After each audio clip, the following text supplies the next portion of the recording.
Baik. Alhamdulillah. Wis, itu ada yang habis potong rambut, siapa itu? Keren.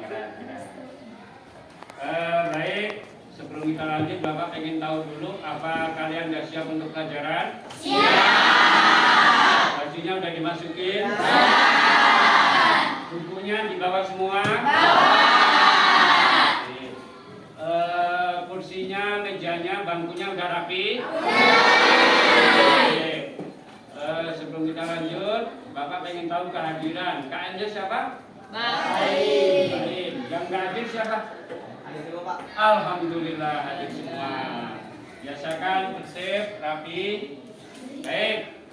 Sebelum kita lanjut, mumpung ada mic, ya Bapak mau kita mulai dulu pertemuan pagi ini dengan bacaan basmalah bersama-sama. Bismillahirrahmanirrahim. Bagus. Sekarang kita masuk materi yang kedua dari semester 2. Kalau minggu kemarin kita sudah membahas mengenai imalah. Apa? Imalah. Ada yang masih ingat imalah? Masih. Tugasnya sudah dikerjakan? Ya. Bagus. Nanti tugasnya di akhir pertemuan kita diskusikan ya. Ya. Materi untuk pertemuan kali ini adalah mengenai ismam, yaitu bacaan ghalib yang kedua. Sekali lagi apa? Ismam. Sebelum kita lanjut, Bapak pengen tahu sejauh mana sih kalian tahu tentang ismam? Ya. Tapi sebelum lanjut ke ismam, bacaan ghalib, ada yang tahu mengapa bacaan ghalib itu sangat penting bagi kita? Ada yang tahu? Ayo coba. Mana bunyi tadi? Yuk. Karena kalau kita salah dalam membaca bacaan ghalib akan mempengaruhi atau mengubah bacaan Al-Quran. Akan mempengaruhi atau mengubah makna Al-Quran. Bagus. Terus yang berikutnya, kalau ghalib sendiri itu apa? Coba ini Marcel yang paling ganteng. Bacaan ghalib itu apa Marcel? Tahu saya pas saya lagi ngaji sama Pak Ustadz Jen, ghalib artinya samar atau asing. Samar atau asing. Bagus. Pokoknya kalau belajar pasti tahu. Ya. Kalau belajar pasti tahu. Kemudian untuk saat ini yaitu kita belajar tentang ismam. Ada yang tahu ismam itu sekilas apa sih ismam? Ayo, nih. Apanya yang monyong? Benar nggak monyong? Benar. Kayaknya udah tahu kalian. Ya. Makanya untuk memastikan sebenarnya seperti apa sih bacaan ismam itu, kita mulai pelajarannya ya. Ini yang pertama.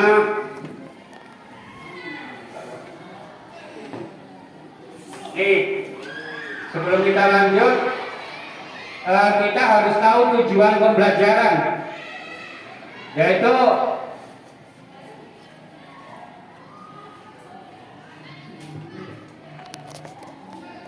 ini cukup banyak tujuan pembelajarannya. Cuman nih tujuan pembelajaran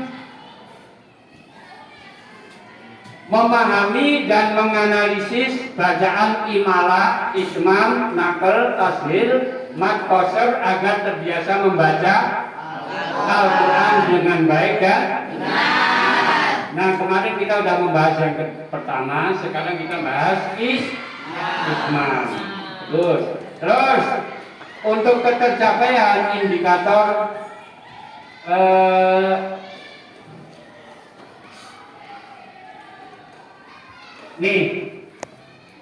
kalian dikatakan berhasil tercapai belajarnya apabila yang pertama bisa mendeskripsikan apa itu ghalib. Seperti yang tadi sudah disinggung oleh teman kalian, Marcel. Kemudian menjelaskan ketentuan bacaan ghalib. bacaan gharib itu ketentuannya seperti apa? Apabila ini, itu namanya ketentuan. Terus menentukan contoh bacaan gharib. Ismam itu gimana? Contohnya gimana? Ya kan? Imarah itu contohnya gimana? Contoh bacaannya, gitu ya. Terus mengidentifikasi bacaan gharib dalam Al-Quran, letak-letaknya. Misalnya di surat ini, ayat ini, itu namanya mengidentifikasi bacaan gharib. Terus mendemonstrasikan itu berarti mempraktekkan cara membacanya benar atau salah, gitu ya. Terus barangkali itu untuk ketercapaian. Kalau kalian belum mencapai ini berarti belum berhasil, ya, belum berhasil berarti. Baik, untuk berikutnya kita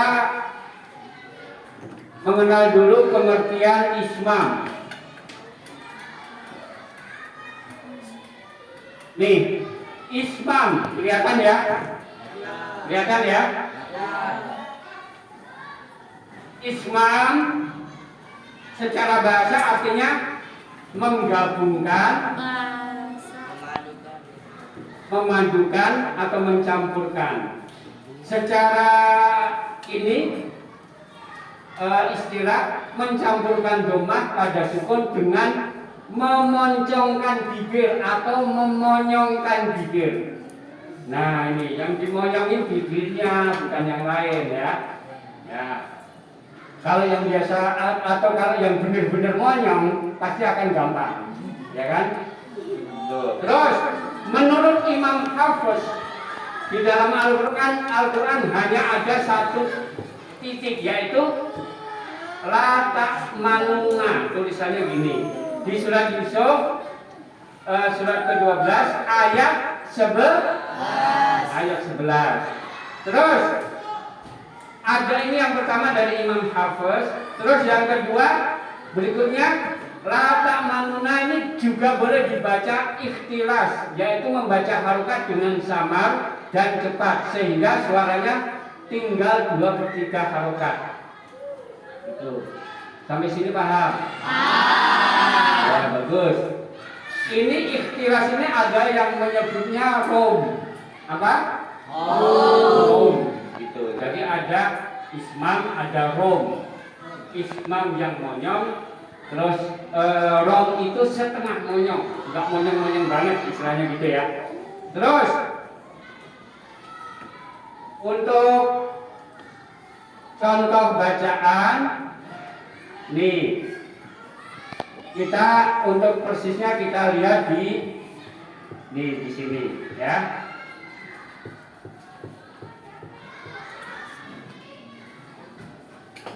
Perhatikan Bapak bawa video untuk bisa kalian cermati.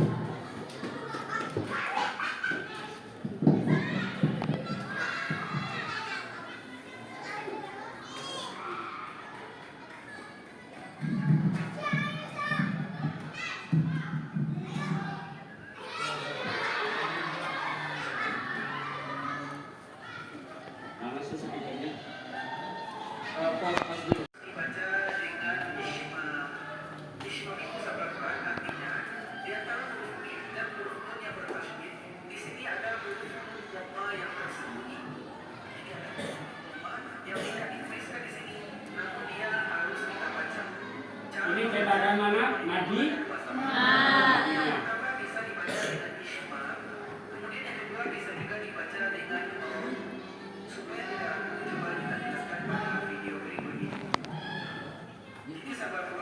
Perhatikan monyong bibirnya. Yang pertama dibaca dengan ismam, sedangkan yang kedua dibaca dengan rauf atau ikhtilas. Yang pertama dengan ismam.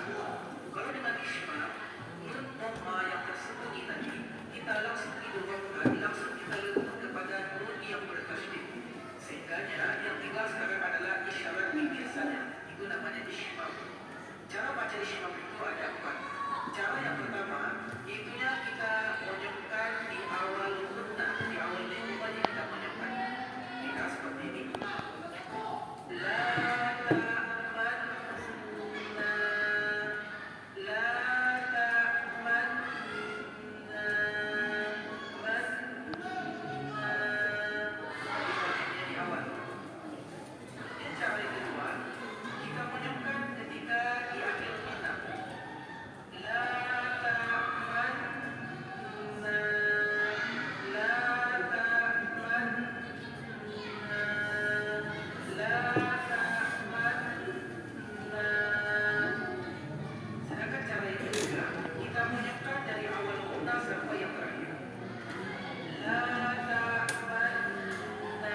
Paham sampai sini?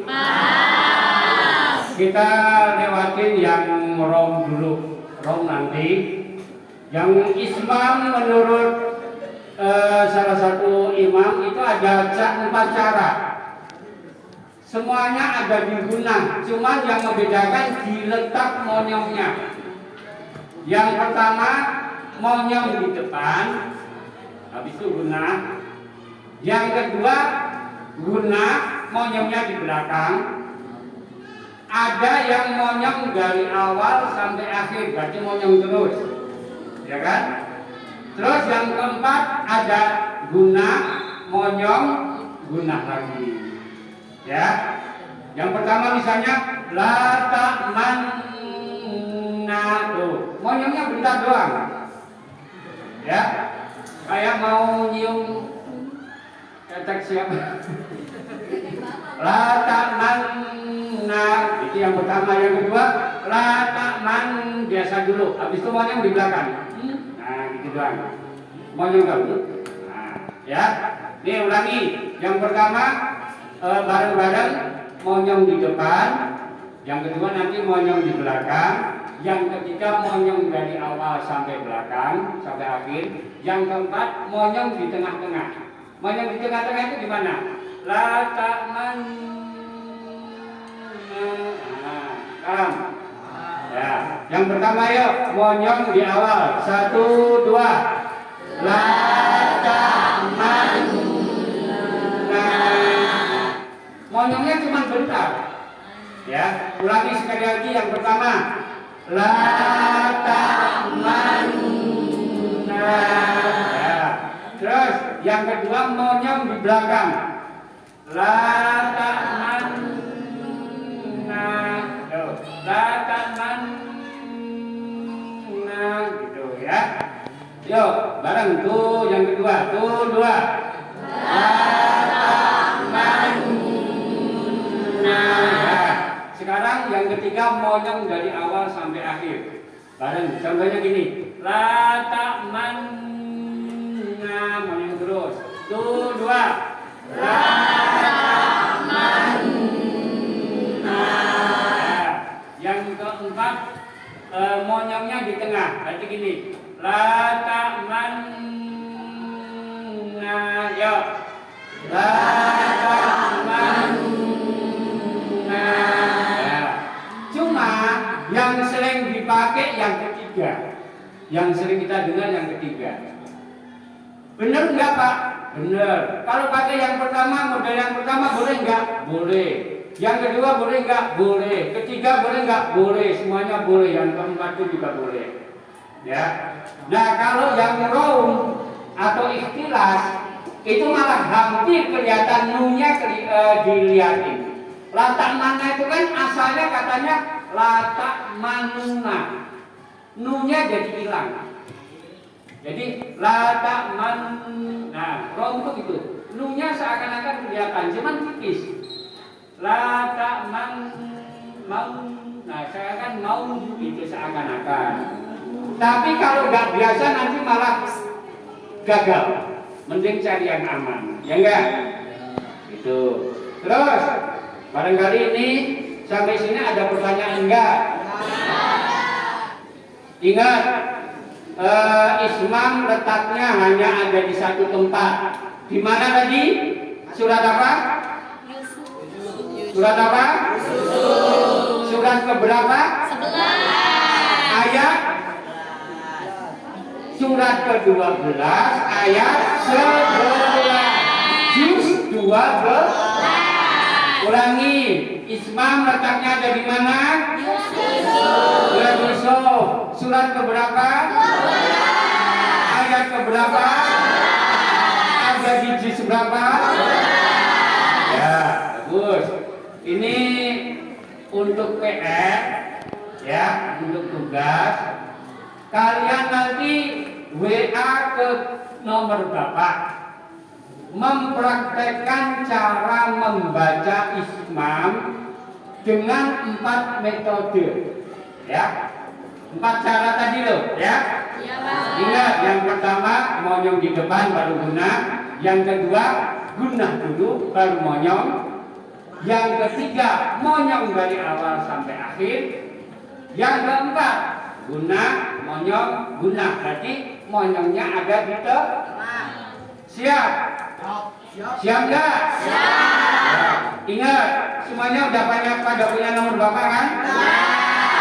Hanya boleh ngirim video Islam praktek ini, nggak boleh ngirim video yang lain, apalagi video TikTok, nggak boleh ya? Nggak boleh. Sampai di sini ada pertanyaan anak-anak? Baik, terima kasih. Semoga kalian tetap semangat dalam belajar ya.